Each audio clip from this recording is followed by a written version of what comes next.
The Talksport Fan Network. The ultimate on-demand destination for the UK's best fan-led football podcasts. Want authentic supporter insight on all things Bournemouth? Follow Up the Cherries in all departments on the Talksport Fan Network. Club-dedicated content created by the fans, for the fans. Search Talksport Fan Network.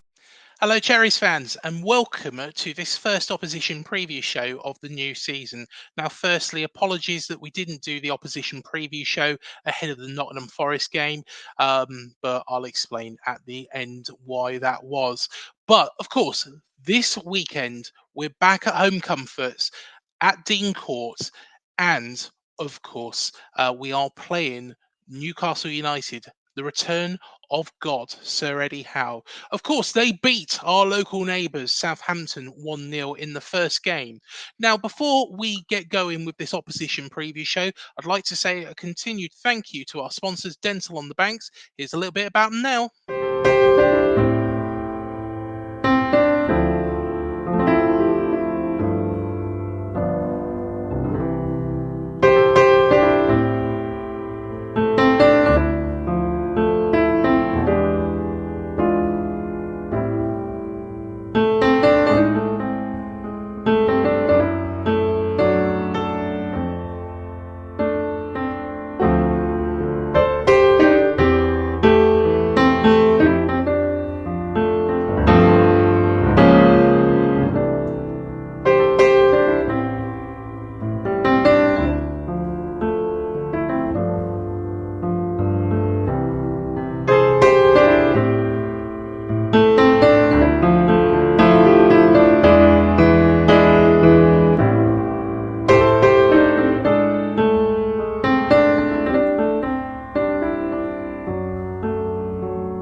So if you want to find out more about what Dental on the Banks can do for you, visit dentalonthebanks.co.uk. Now, my special guest today is a Newcastle fan, and you will recognise him. He has been on this channel before. It is the one, the only. It is John Sinclair TV. Welcome back to the show, John. How you doing, mate? Big up to you, Craig. I hope you're well, man. Thank you so much for having us on. The last time I spoke to you is when we played Bournemouth at home and drew 2-2, or yes, when we lost by 2-0 as well at your place as well, when Big Dom Solanke got 2. And yeah, it's great to see you back, man. Yeah, and likewise, mate, and likewise. And of course, you've been on an adventure as well, haven't you? Following the Magpies out in Japan. Impressive pictures as well, mate. Love it. Thank you very much, man. I mean, look, when it was announced he was going to go to Japan, I thought, you know what? It's got to be done. I've got to do it. Like, I don't want to miss out on this adventure. And that's exactly what I've done. I've done the 2 matches. I've done the fan show. I've done Disney twice in 2 separate parts. And walked around the city as well. It is absolutely amazing. Craig, if you have not been to Japan, or anyone have not been to Japan for that matter, get yourself over here, please, because you are going to love it. It is hot. Brutal. Well, I'll tell you what, Bill Foley, if you're watching, get us a pre-season tour in Japan next season. And if you want to watch John's travels, go down to his channel. It's in the description below. John Sinclair TV, fantastic channel. And go and make sure you subscribe to John as well. But I'll tell you what, of course, we're 1 game into the season. And you got a 1-0 win against that lot down the M27. That's what we'll call them. I didn't say that. Let's get it out of the way. Of course, Fabian Schär was sent off with a coming together with Ben Brereton Díaz. Now, honestly, I think Brereton Díaz should have gone, but I would say that. What was your view of it? I watched it about 4 or 5 times, Craig, to be honest with you. I mean, obviously, I was in the corner bit on level 4, so I got a pretty good view of it, yeah? Mm-hmm. I mean, they're both having a scuffle together. Yes, okay, they both got up and they've been face-to-face. It seems to me that Díaz actually pushed Schär. Schär went up to him, face-to-face. I will say again, he hardly touched him, and then Diaz decided to do the Oscar winner performance dive. Yeah, that's what I'm going to call it, Oscar performance winning dive, because for me, he got Schär sent off. He succeeded. Yeah, hardly touched him, and the way he quickly got back up again was just absolutely unbelievable. I mean, you know what? I had to get myself a doctor or an ambulance to see if this guy's okay. Do you know what I mean? Because I tell you one thing, he wasn't needed.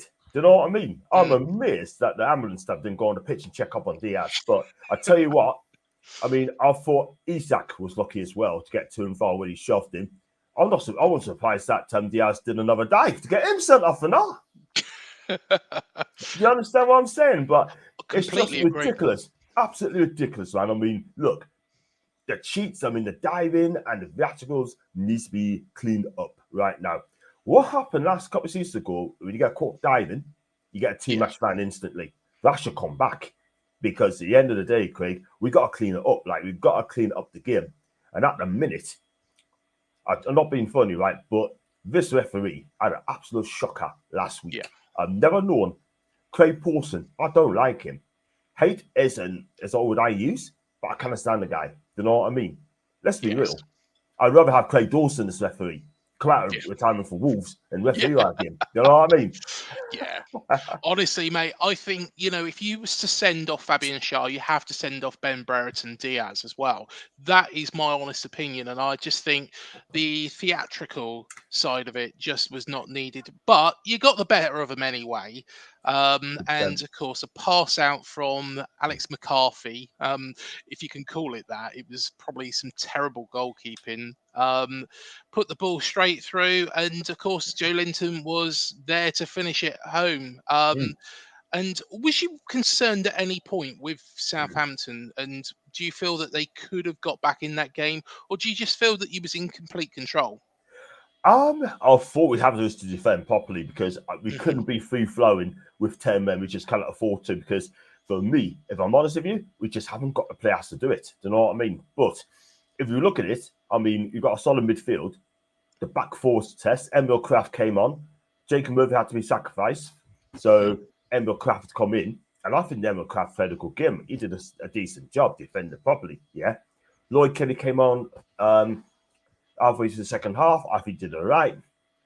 And I thought Lewis Hall was poor. I'm not going to lie. Lewis Hall was poor second half. Look, he got an early booking, which didn't help. And second half, he gave the ball away. Adam Armstrong should have scored, but Mick Poole made a fantastic save. And then Lewis Hall tried to do the flicks and all the skills in his own half again, or just aside of it. You cannot do that. Not when you have 10 men. Do it when you're 3-4 up, but don't do it when you're having to stand that lead. But Southampton had, 84% of the possession of the ball. They had an hour to score a goal. And you know what, Craig? They couldn't do it. They couldn't do it. But we had chances as well. Harvey Barnes could have been clean through one-on-one. Anthony Gordon could have been on one-on-one, but the referee pulled it back. Could have played advantage. I thought Isak spun the right back, and he got put for holding him down. But I thought the referee was shocking. He really was shocking. But Southampton had lots of chances. 2-3 headers. Nick Poole had some saves on it. But we just did enough. It wasn't a classic, Craig. But it's 3 points on the board. Away we go. But we have got a long, long way. Look, we got to fix up as well defensively. Nick Pope's a fantastic keeper. But I feel that we've got goals in us. And I just love to see Isak get off the mark. If he gets off the mark, he gets lots. But the only concern for me, I think the right side of midfield, that really needs to be fixed up. We need to get that fixed up because Miguel Mills not good enough. Yeah, he should be sold this summer, but he won't go because he's on 60k a week and he says he's happy at Newcastle. Yeah, Jacob Murphy, I love him, but I didn't think he was that great even before he went off. Yeah, he just couldn't get in the game. But at this moment in time, I thought Joe Linton. You know what it is, right? You think about it, 40 mil under Steve Bruce, he was awful. Yeah. Under Eddie Howe, he's a superstar. He's 28, just turned 28. And this guy should be at the World Cup in 2 years' time. If you're looking for a different CDM, he's your guy. He's your go-get guy because I think Joe Linton, it'd be 30 at a time. Yeah. I think he'd do all right there. But 3 points, happy with it. We've always said that, haven't we, John? Because I've always felt that Steve Bruce just never got the best out of Joe Linton. He didn't know what to do with him. Eddie Howe's come in, he's turned him into a quality player. 100%. And can you see Eddie getting you back into European contention this year, mate? Well, for me, it has to get us in the European place this season. No ifs, no buts. I love Eddie Howe to bits, right? Yeah. This is his third full season now, right? I mean, look, I love Eddie Howe. Everyone knows that. My concern is he is so obsessed with buying English quality players. That's his obsession, yeah? He doesn't really that keen on getting European players, yeah? That is the bottom line. The problem is, right, with Eddie, he has to realise Paul Mitchell's there now, right? He's the sporting director, and he's the one who's going to call the shots, yeah? And for me, if we do get Gay for 70 mil, right? If we do get him, that's a big if, and you get a right side of mid, which would desperately need Manieki, then Eddie will have to get us a trophy. We have not won a trophy. For those who don't know, we haven't won a trophy since 1969. We haven't won a domestic 1955. That's nearly 70 years ago.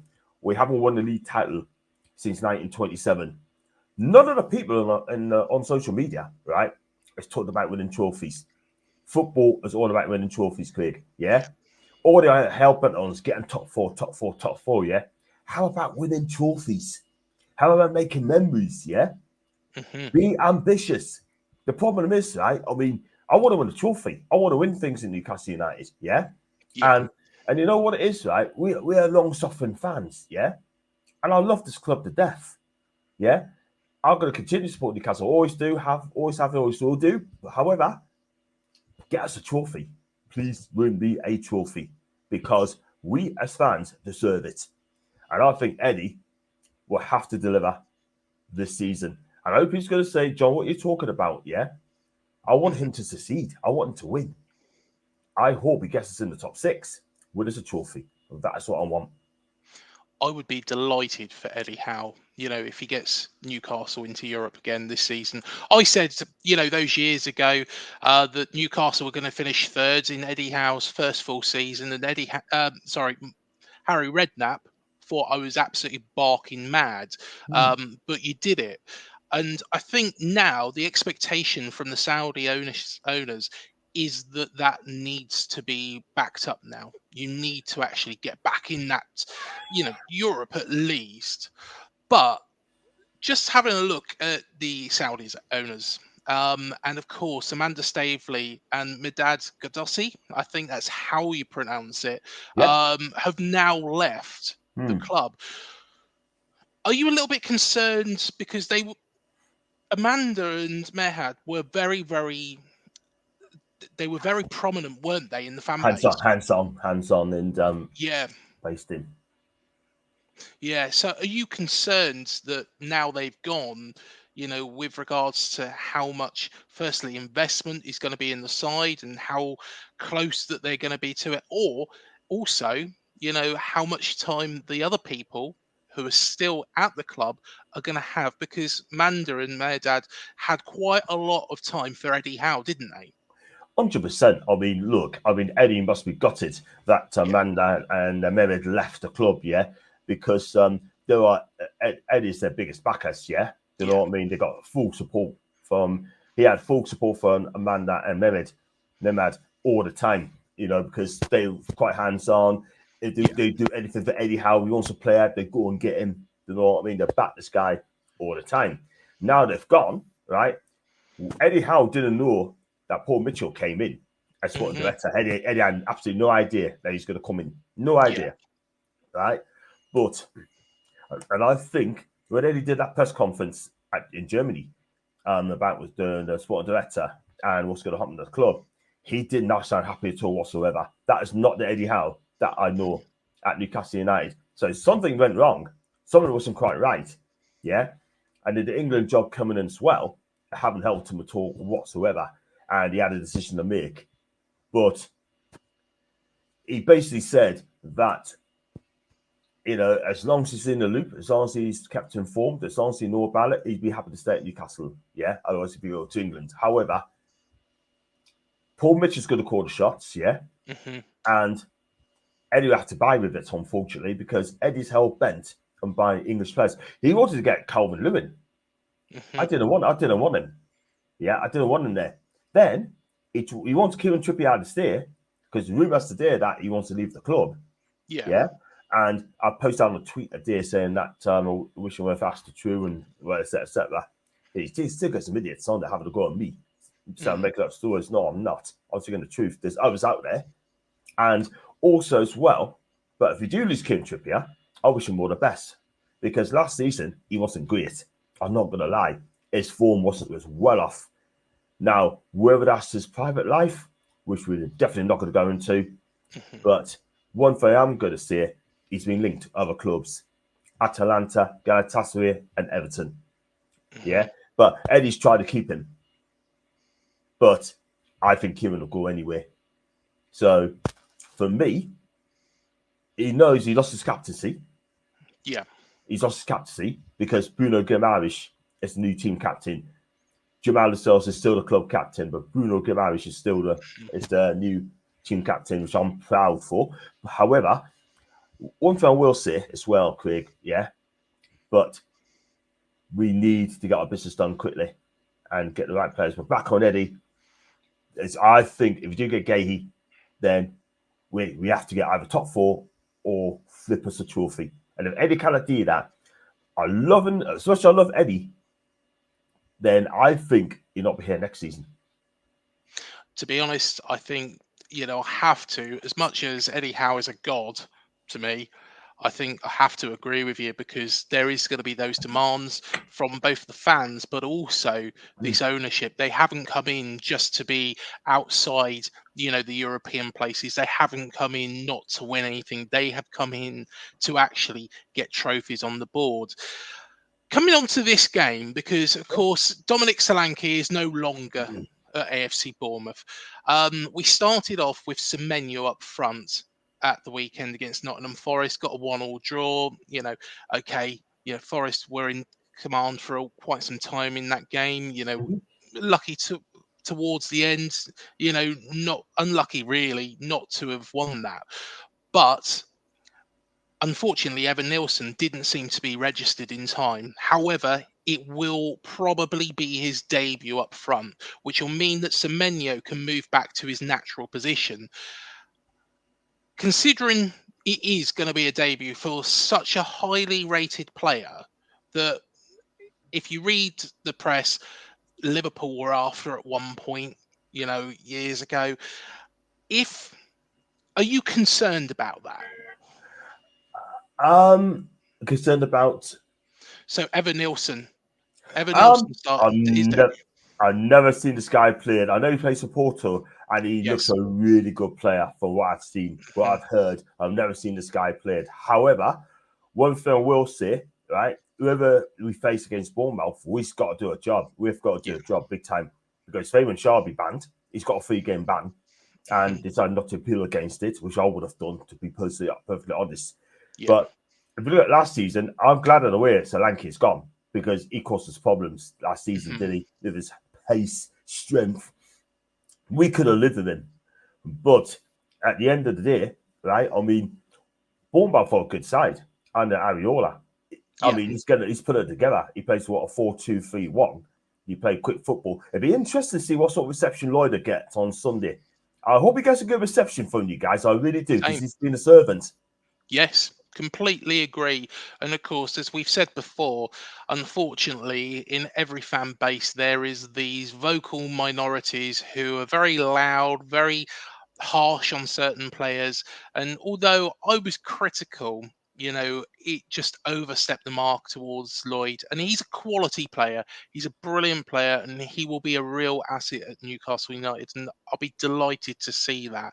Of course, just not on Sunday. I know. Where's his best position? Centre back or left back? Well, left back is probably where I would play him. However, he has played in the centre-back position. It was when he was playing in that centre-back position where he has his, what I would call a little bit of a wobble. And that was not last season, but the season before that. It was around the Burnley FA Cup game. But it happens to all players, John. And you've seen players go through ups and downs, at Newcastle, and it's going to happen. It's going to happen to the best of players here as well. So it was a little bit harsh, the criticism that he had, but from the 20 minutes he played, you was happy with what he did. Yeah, I mean, 100%. I mean, look, I think he's quick. I thought he defended well. I thought he's so quick. He intercepts well. I like him. And I just think he's going to get better at this kid. You know what I mean? I'm not going to jump and after one game. I mean, I don't know a lot about this guy, but, well, watched him play a few times, but I'm going to judge him after a couple more games because Lloyd Kelly, I mean, he's a Bristol lad and he's played for Bristol City. And I think things will come good. I watched him when he played against Brest in Stella Cup, and I thought he looked all right. I think he looked okay. But my worry things is he does give the ball away a bit sometimes. So that needs to be stopped. But at the end of the day, I'm going to give him time. You've got to give him a chance. You've got to give new players a chance. Lloyd Kelly is one of them. Give him a chance. But I'll get behind the lad, and I could do for the players for Newcastle United in the 90 minutes, of course. But I think he'd be all right. I really do. But I've got to give him a year's grace and see how he does. And for me, I've got to kind of agree with you. I think left back would be his portrait. But when Botman comes back, when Schär comes back and get a new defender, I think Lloyd's going to be shoved over to left back. But if Lewis Hall doesn't make silly mistakes in that and doesn't perform, Lloyd Kelly can come straight in. I believe that Sandro Tonali has only got one game left, which is this game of his ban. Oh, my God. How much of a relief is that going to... Well, you pretty much said that in one avenue, really. Oh, no, man. I mean, this guy, he owes us one big time. He owes us one this season, for what he's done. 10-month ban. Now he's got to come back and he's got to prove to us and say, look, I've let you guys down. I'm going to go out there and give my all. It's English. It's absolutely perfect. I saw him in Japan when they had those 4 players on stage in the bar karaoke, right? The club karaoke. There's 4 players. Mark Gillespie, Lewis Hall, Sean Longstaff, and, of course, Sandro Tonali. And this guy was absolutely fantastic. He spoke well. He spoke perfect English. And he's going to always win. And he looks absolutely ripped as well. And I want this guy to succeed. Playing against Nottingham Forest on next Wednesday, I'll be there. And I think it's great. I think it's amazing to see Sancho back on the grass because we badly missed him. So when he comes in, it'll be a midfield three of him, Joe, and Bruno Guimaraes. And hopefully, we're going to see the best of Sandro. Yeah, most definitely. You said there karaoke, John. Was he a good singer? Didn't sing, mate. Another player didn't sing, unfortunately. Now I'm disappointed. I know, but I thought we as fans supposed to sing. But we did sing from our seats, but it wasn't much. We didn't sing from the stage, but it was a wonderful time. I've seen some names on there. We had Jules there, Lee Ryder from the Chronicle, Josh Colkin from the Athletic. I met them both. They're both articulate guys. I met the last from the NUFC Dubai club. I met her as well, and I got to contact her as well. I met a few from Australia, from Japan. And you know what it is, Craig? I mean, the best time in my life just to be in Japan, you know what I mean? But they kind of called us fake fan because I went over to Japan to support the lads. Definitely, mate. Definitely. Well, as always, before I let you go, John, we have to do our predictions. So, I know it's really, really difficult. It's early on in the season. How do you think it's going to go? It could go either way. If you look at our record over the past, the fatality has been absolutely poor. The last time we beat you guys was in a pandemic. We were beat by 4-1, but Sean Longstaff played his best game ever for me in my book. But for me, I tell you what, now you haven't got Solanke, but Evan Nielsen could be starting. That'd be very interesting. Do you know what? I think I put the wrongs to right, and I truly believe that we're going to get a result on Sunday. I mean, I would have gone for a draw, but I'm going to go 2-1 to Newcastle. But we have got to defend properly. If you defend properly, Craig, I think you'll be all right. I didn't expect you to bet against your own club, John. I've got I to be know. honest. When people come on here, as always, I don't expect them to turn around and say, "Yeah, you'll win." Although we did have that a couple of times last season, and I remember Yes. Everton. We had that, and then of course we got beat by them. So, Yeah. uh, but to be honest, I'm probably going to go 2-1, but I'm going to go the other way round. I'm not going to bet against my own club, and I think Evan Nilsson will score. And I do fancy maybe Semenyo again. The man is an absolute legend. I absolutely love Semenyo to bits. I hope he stays at this football club for as long as possible. Our defence is looking really good at the moment. I think it's going to be very difficult to see where Senesi comes back in, because we've got Zabani, and of course we got Howson as well, and of course on the right back, Adam Smith started against Forest, but we are possibly going to start with Julian Arejo. I believe that's how you say it, the Mexican right back. So yeah, it'll be good to see what they can do. And the good thing is, with regards to this game, coming up against Bruno Guimaraes and Joe Linton, and it will be interesting to see how they fare. Are they as good as what we think they are? I think they are. But at the end of the day, the proof is when you come up against players like that. So I'm excited. But John, tell everybody where they can find John Sinclair TV. Thank you very much indeed. Having us on again, Craig. It's been fantastic seeing you as always, and also in the chat as well, Bournemouth fans, Newcastle fans as well. You can find us on John Sinclair TV, and also I'll try to do a match preview with you on the recorded as well.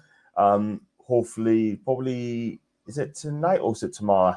Yeah, probably tomorrow, isn't it? Yeah, it was tomorrow. Yeah, we'll organise that. We'll organise that in a minute. Yeah. Sort of thing, but, you know what I mean? But we do that in a minute, man. Yeah. and also, the fans and John Sinclair TV down there, of course, and do subscribe. Also, I'm doing the match reviews, previews. I'm also going to do the content as well, and like short ones as well, related to Newcastle news, of course. And I do match day vlogs. Do check out my latest match day vlogs, which I did last week, and also check out the Japan vlogs, what I've done as well. It is out there. Please watch it and smash the likes, please. Definitely. Make sure you hit the subscribe on John's channel. But John, pleasure as always, and no doubt we will catch up very, very soon. Thank you very much for your the song, Craig, and have a fantastic evening. And you as well, mate. Take care. Take care. Ta-ra.